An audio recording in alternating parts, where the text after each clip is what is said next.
تے کہ اس دو گروہاں دے وچوں حق کدے نال سی؟ حق جڑا ہے وہ یزید دے لشکر دے نال سی۔ خلیفہ وقت دے مقابلے جڑا خروج کرے گا، صحیح حدیث ہے، اللہ دے رسول دا فرمان ہے کہ جڑا خلیفہ دے مقابلے دوسرا خلیفہ اپنی بیعت دا اعلان کرے، اس نو پکڑیا جائے، اس کے خلاف قتال کیتا جائے، اس نو قتل کیتا جائے۔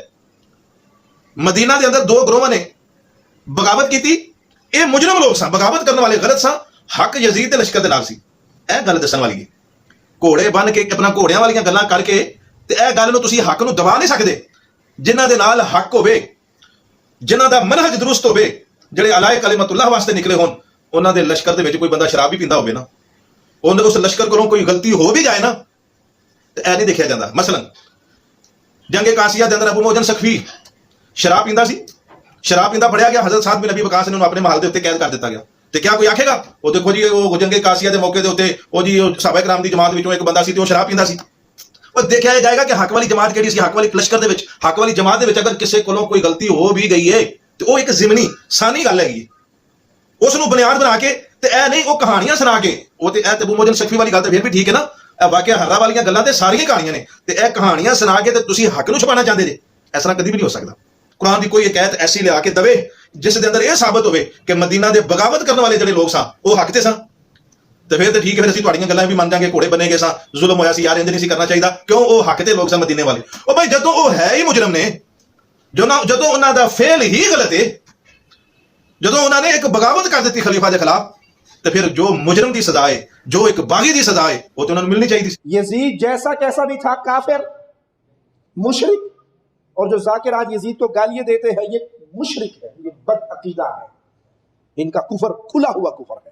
حضرت یزید کا پیغام پہنچایا گیا تھا حضرت حسین رضی اللہ تعالیٰ عنہ کے پاس۔ یہ جو آپ کہانیاں سنتے ہو نا، خیمے لگائے گئے، پانی آنا گیا، پانی بند ہو گیا، فلانا بند ہو گیا، ڈھکا، یہ سب ناٹک بازی، یہ سب ڈرامہ ہے مداریوں کا، یہ سب جھوٹ ہے، یہ سب فریب ہے۔ کوئی پانی ہونی بند نہیں تھا، پانی کے تین راستے سے، استغفر اللہ استغفر اللہ، ایسے ایسے کذب بولے گئے۔ حضرت حسین رضی اللہ تعالیٰ عنہ سمجھ گئے، انہوں نے کہا دیکھو فوج سامنے تھی، تقریر کی، اٹھاؤ کتاب ابن حجر اسقلانی رحمۃ اللہ علیہ کی الاصابہ فی تمییز الصحابہ، کہتے ہیں سنو مجھے مدینہ واپس جانے دو، مجھے لڑنے نہیں آیا ہوں میں، مجھے مدینہ واپس جانے دو، میں چلا جاتا ہوں، یا اسلامی سرحدوں پہ جانے دو، میں وہاں اپنی جان گنوا دوں گا، شہید ہو جاؤں، یا مجھے یزید کے پاس بتا دو راستہ، میں جا کے اس کے ہاتھ پہ بیعت کر لیتا ہوں۔ کیوں گمراہ کرتے ہو امت کو؟ حضرت حسین لڑنے نہیں گئے تھے، حضرت حسین یزید کے باغی نہیں تھے۔ اور جاؤ مجھے کوئی ایک روایت حضرت حسین کی بتا دو جس میں انہوں نے یہ کہا ہو کہ میں نے یزید کی ہاتھ پہ بیعت نہیں کرنی۔ عبد اللہ جو ابن زیاد تھا بدبخت، اس نے حضرت حسین کو یہ کہا کہ بغیر کسی شرط کے حضرت حسین کو گرفتار کر کے لاؤ اور میرے ہاتھ پر بیعت کراؤ۔ یہ رسول اللہ صلی اللہ علیہ وسلم کے نواسے کی توہین تھی کہ آپ صلی اللہ علیہ وسلم کے نواسے ہیں اور ان کے ساتھ ایسے معاملہ کیا جائے جیسے کہ عام شخص کے ساتھ معاملہ کرتے ہیں، ان کو گرفتار کر کے معاذ اللہ گھسیٹ کے لاؤ اور میرے ہاتھ پر بیعت پر کیا کرو، ان کو مجبور کرو۔ حضرت حسین رضی اللہ تعالیٰ عنہ کا کربلا کے میدان میں موقف یہ تھا کہ میں اگر بیعت ہوں گا تو ڈائریکٹ یزید کے ہاتھ پہ بیعت ہوں گا جو مسلمانوں کا خلیفہ ہے، ابن زیاد کے ہاتھ پر بیعت نہیں ہوں گا۔ یہ نہیں آکھنا یزید کی بیعت کرنے والوں پر لعنت، کیوں؟ یزید کی بیعت صحابہ بھی کی تھی، اہل بیت بھی کی تھی۔ واقعہ کربلا میں یزید نے حضرت حسین کو شہید کروایا تھا۔ میرا بھائی بات یہ ہے کہ اقتدار تو یزید کا تھا نا، حکومت اسی کی تھی، گو اس نے نہیں کہا کہ شہید کرو۔ یہ ساری زیادتی جو ہے وہ ابن زیاد اور شمر ذوالجوشن کی ہے۔ اگر یزید برا تھا تو صحابہ نے اس شرابی زانی بدکار کی بیعت کیوں کی؟ سنی مسلمان ذرا غور کریں اس بات پر، اتنی بڑی تعداد میں صحابہ بیعت کریں۔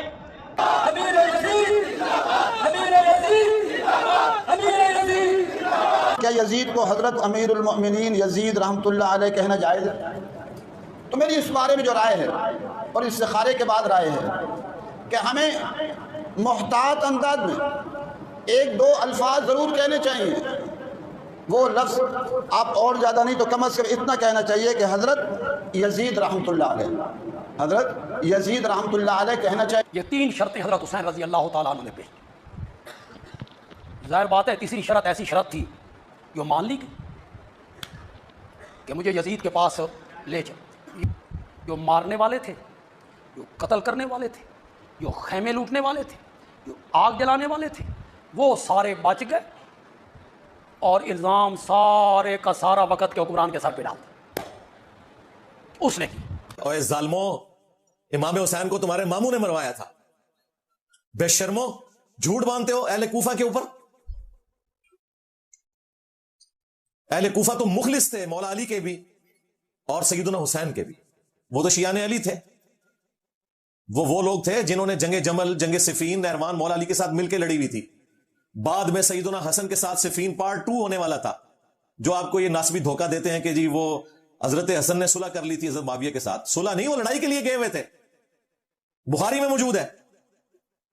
وہ تو جب حسن ابن علی کے گورنر خرید لیے گئے تو حضرت حسن ابن علی کو پتا چل گیا کہ دنیاوی طور پہ تو اب انہوں نے اسباب کے اعتبار سے میری فوج کو کمزور کر دیا ہے, اور کل کو اگر معاویہ ابن ابی سفیان یہ جیت گئے تو لوگوں نے کہنا کہ حق جیت گیا.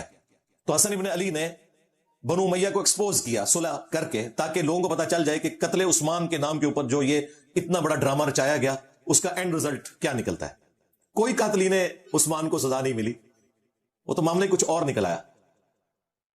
تو یہ کہنا کہ یہ کوفیوں نے کیا تھا, کوفیوں نے نہیں کیا تھا. ہاں, اہل کوفہ کے وہ لوگ جو بنو امیہ کی حکومت کے انڈر تھے انہوں نے کیا تھا, نہ کہ وہ لوگ جنہوں نے حضرت حسین ابن علی کو خطوط لکھے تھے. وہ تو بعد میں توابون کی تحریک اٹھی, وہ شہید ہوئے عبید اللہ ابن زیاد کے خلاف لڑتے ہوئے, اور باقی لوگوں نے مختار صقفی کے ساتھ مل کر عبید اللہ ابن زیاد کو قتل کیا. وہ سارے اہل کوفہ تھے نا جنہوں نے یزید کی گورنمنٹ کو اتنا کمزور کر دیا کہ پورا عراق اس کے ہاتھوں سے نکل گیا, حجاز بھی نکل گیا, عبداللہ ابن زبیر کے پاس آ گیا. اور یہ وہی خبیث تھا عبید اللہ ابن زیاد, یہ وہ کوفی تھا جو کہ یزید کا گورنر تھا, جس کے سامنے حسین ابن علی کا سر کاٹ کر رکھا گیا, جو صحیح بخاری میں آتا ہے, اور وہ چھڑی سے ان کے سر مبارک اور ہونٹوں پہ لگانے لگا. جامع ترمذی میں موجود ہے. انس ابن مالک وہاں کھڑے تھے, وہ تڑپ اٹھے, انہوں نے کہا کہ حسین ابن علی سب سے زیادہ رسول اللہ کے ہم شکل تھے. اور وہاں پر امام بخاری نے لکھا ہے برأس الحسین علیہ السلام, حسین علیہ السلام کا سر مبارک کاٹ کر رکھا گیا. علیہ السلام لکھا ہے, مولوی نے عربی میں علیہ السلام رہنے دیا, اردو میں رضی اللہ عنہ ترجمہ کر دیا. اتنی منافقت کی. اللہ کی لعنت ہو, اللہ کے فرشتوں کی لعنت, تمام لعنت کرنے والوں کی لعنت جنہوں نے اہل البیت کے ساتھ یہ ظلم کیا. تو یہ کہہ رہے ہیں جی وہ کوفیوں والا کام ہو گیا. اللہ کے بندو, یہ سارا کام تمہارے ماموں اور ان کی اولاد کا ڈالا ہوا ہے, پکڑ کے تم اہل کوفہ جو مخلص مولا علی کے شیعہ تھے ان کے اوپر ڈالتے ہو. بے شرمو, بخاری شریف کھول کے پڑھو تو تمہیں پتا چل جائے گا. بخاری شریف میں یہ تفصیل کے ساتھ حدیث ہے 4827, اور جو چیزیں امام بخاری نے اس میں سکپ کی ہیں وہ ساری کی ساری چیزیں دوسری کتابوں میں المستدرک للحاکم میں موجود تھیں. باقی کتابوں میں امام ابن کثیر نے سورۃ الاحقاف کی آیت نمبر 17 کے کانٹیکسٹ میں وہ ساری چیزیں ایک جگہ جمع کر دی ہیں, جنہیں اہل سنت کے تینوں گروہ بریلوی دیوبندی اہل حدیث یا ان کے باقی جو آف شوٹ ہیں حنفی شافعی مالکی حنبلی سب مانتے ہیں کہ یہ سارے کا سارا معاملہ کیا تھا.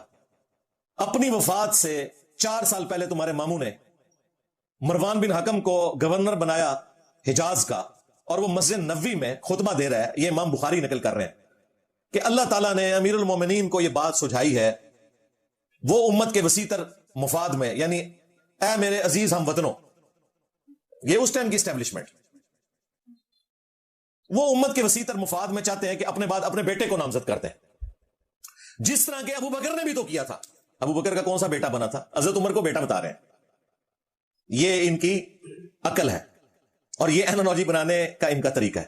وہاں حضرت ابو بکر کا بیٹا بیٹھا ہوا تھا, وہ کھڑا ہو گیا, انہوں نے کہا سیدھی طرح کیا ہے تیرا امیر المومنین کیسر و کسرا رومنز اور پرشینز کے طریقے پہ چل رہا ہے, ابو بکر اور عمر کے طریقے پہ نہیں, کیونکہ ابو بکر کا بیٹا وہاں پہ بیٹھا تھا, میں تو ادھر بیٹھا ہوا ہوں. حضرت عمر تو کوئی رشتہ دار نہیں تھے حضرت ابو بکر کے, اور وہ بھی انہوں نے مشورے سے بنایا تھا. کہاں وہ اور کہاں یہ کہ ماموں اپنے بیٹے کو بنا رہے ہیں. مروان بن حکم غصے میں آیا, ان کا پکڑ لو اسے, نیب کا کیس بنواؤ اس پہ. تو وہ وہاں سے اٹھ کے سیدھا حجرہ عائشہ میں چلے گئے مسجد نبی کے ساتھ.